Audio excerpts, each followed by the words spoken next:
finally read the last Shatter Me book. To be honest, I couldn't remember if I'd read book 5, which was Defy Me. So I had to go back through my own channel and find that I had reviewed Defy Me 4 years ago. One of the great things about filming yourself geeking out over books is that you can go back and relive all of your experiences and get caught up to date, which is exactly what I needed before heading into Imagine Me. There is not much that I can do as far as a synopsis without spoiling the first 3 books. My understanding is that it was originally built as a trilogy, and then Tahereh Mafi kind of built on that with another 3 books. And you can sort of feel it. They take such a different route and vibe than the first 3, but not in a way that breaks character, if that makes sense. If you somehow landed on this and you're only in the first couple books of Shatter Me, it's definitely worth continuing. We get to see so much more of the world. Tahereh Mafi is amazing. If you have not read Imagine Me, it is your time to exit stage left. Alright, so we start off with Juliet, who is now, remember, her name is Ella, and she is having visions of her sister, Emmeline, who we met previously, who is basically frog form older sister, who the reestablishment has been using to funnel her powers. You know, it's been a long time since I remember exactly what she was captured for. Some sort of power funneling situation. But Emmeline is powerful enough that she can make things happen, and she can kind of control people in the real world from her tank. And this happens specifically to Kenji. And for some reason, unbeknownst to me, Emmeline has something against Kenji. And she takes over his brain. Emmeline takes over his brain and tries to get Kenji to bury himself alive. You know, over here we have Kenji like digging his own grave, and then over here we have Juliet screaming her head off. All this power like rolling off of her, funneling through her. Warner's trying to help, and he's like, if she keeps going at this intensity, she's going to die. And with all this power coming off of her, the reestablishment is going to be able to like pinpoint her location. Now, one of the things that I really liked about this is that we got so much from Kenji's perspective. And if I'm remembering correctly, we don't get his perspective in any of the other books.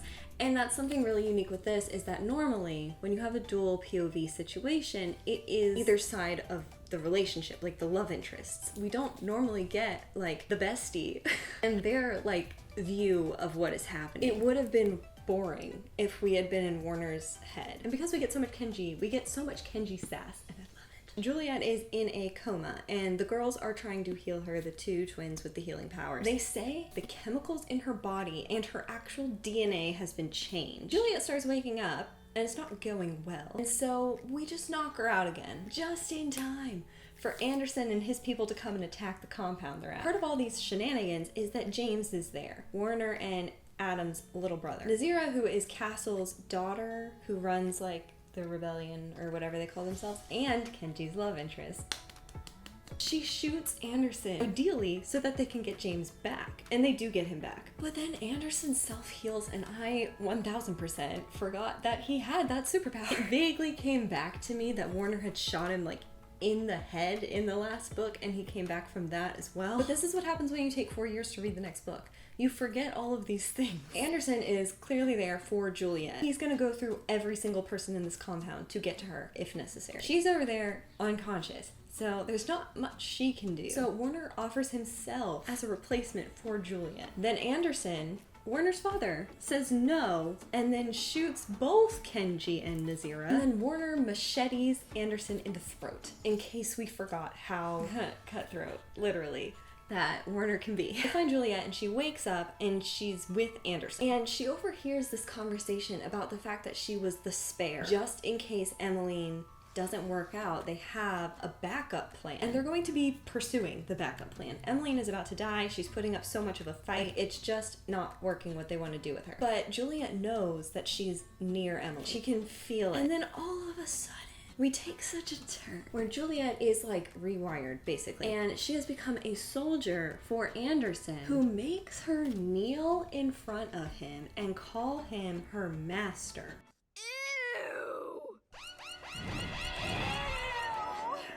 Interesting artifact. LOL, not me thinking Adam was dead. I completely forgot that that man was alive. Adam traded his power, which I didn't know that you could do. Or he's just lending it to Anderson, maybe. But he did that to save James. Because Adam is in the compound with Juliet and she sees him. She started having those little feelings again, and I was like, absolutely not. No. By the way, at this point, she's in a free-floating tank situation, and Anderson's like in the background, and he asks her, does he remind you of anyone? And then she says, yes, he reminds me of you. Obviously, Adam is his son. And then she tells Anderson that she thinks he's handsome. It made me want to vomit. Ella beginning to like Anderson is just genuinely so disgusting. Can this girl not fall for someone in this family? At this point I wrote, is she going to time travel and fall for James next? Which is a valid point. This is the third guy in the family that she likes. Oh my gosh, back at the base where Warner and Kenji are together. And Kenji is basically the one who knows Warner the best out of everyone, which is shocking because they're not that close. And Warner literally wore the blood from that battle for so long. Like, he can't be bothered to take care of himself, which we know means he is super, super depressed, because we've all seen that man's closet and it is fantastic. And Kenji gives him like some broccoli or something, and Warner is just like, this broccoli is disgusting. And Kenji is in the background. That is code for thank you. Oh my gosh. Warner and Kenji are in Warner's room, and this girl comes with like food for him. There's scorpions in there, and they have to mind battle it out because she was going to have the scorpions sting Warner and kill him, but instead he is stronger and uses his brain power to like get the scorpions onto her. For a hot second, it seemed like Castle sent the girl with the scorpions to get rid of Warner. It turns out she's just like super intense. Meanwhile, back at the evil lair, Anderson tells Juliet to cut off one of her fingers and to give it to him. Ew. And like, we never really, as far as I know, we don't come back to that. Maybe the girls can just heal her and have her grow a new finger like a lizard. But like, things are not going well. Luckily, Kenji and Warner are gonna try and come back and save the day. And then Kenji's like, Warner and I are going to take a plane, steal a plane. The idea is they need to get to her before she starts funneling Emmeline's power. And the only way they can really stop this from happening is for Juliet to kill Emmeline, because Juliet's the only one whose power is strong enough to kill her. And it seems like a big part of this is because Evie, their mom, who made them for this purpose, put these fail-safes in place, because like, if both of her daughters die, like, everything the reestablishment has been trying to do is like for nothing. The way that when these guys attack the compound and then Anderson again gets killed but not really killed, and he starts to turn into a zombie because apparently he's been experimenting on himself with like trying to give himself more powers or something like that, and it's messing with his healing power. It was disgusting. It was such a good visual. I would love to see these as movies. Not necessarily that part with the whole zombie, but like, as I'm picturing it, like, we could totally turn this into a movie. This is not like a crazy Cassandra Clare or SJM where it would be really, really difficult to turn it into a successful movie or, you know, series. And that would take, you know, like crazy costuming and all this CGI and things like that. We could turn this into such a good film series, like TV series, whatever. Because like, the visuals are so strong. Tahereh Mafi is amazing at painting a picture, and like, that moment in particular, while I maybe don't want to watch that on screen, I had such a strong like visual of what was happening. So Kenji and Warner have fully broken into the compound, and it's very much giving the foreign tryst simulation scene. Warner goes in there, and eventually he's by himself with Juliet, who has been, remember, programmed by Anderson and has been told to kill him. She gets to this point where she's like, do I know you? Like, she starts to like remember him, and Warner is, you know, trying his best to not attack back. Like, she's fighting, he's just deflecting, and then also like trying to get her to come back and like remember who he is. And she, I think, just gets an inkling of what's going on, because earlier one of the other supreme leaders let it slip. Her friends were coming, and she's like, is this one of the friends? And she starts screaming bloody murder until something comes out of her arm, and that must be like what was controlling all of the brain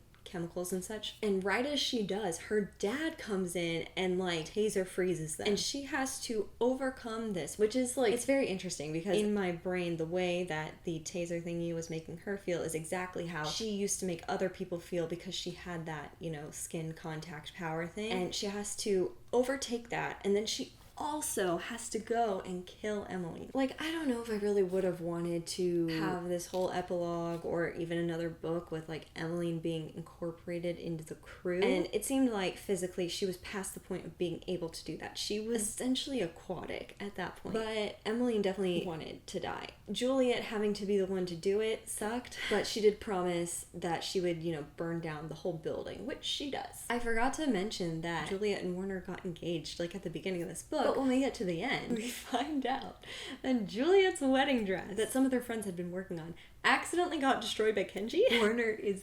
livid. Juliet's telling him, like, we just need to go shop in a store, which to Warner, who has had everything for his entire life tailored to him, he hates that idea. We don't get much of a wrap up as far as like Adam and James go. Maybe it gets like wrapped up in one of the novellas, because I have not read all of them. I know I haven't read the pink one. I've only read part of the purple one. I read the blue one, the first set that came out. At the end, she takes back the name Juliet, and thankfully so. I don't see her as an Ella. Warner is the only one who is allowed to call her Ella, and obviously like she calls him Aaron, so I get it if that's like their cute like nicknames for each other. I think I would give this one probably like a 7 out of 10. I think it would be higher for me if I had gone back and reread the first books before going into this one. I feel like I was just too detached from the first sections of the story when I went into this. Reading this made me really want to reread Shatter Me real bad. What are your thoughts? What would you rate it? And if you could fan cast it, who would you fan cast? I used to fan cast, what is that boy's name? Lucas Till? Question mark, as Warner, but that has very much changed since I was like 15. I don't know who I'd pick now. Maybe if I can find someone while I'm editing, I'll sprinkle them in here. Please like this video if you liked it, and click subscribe if you want to talk about more book stuff. My name's Katelyn, thanks for watching. Bye!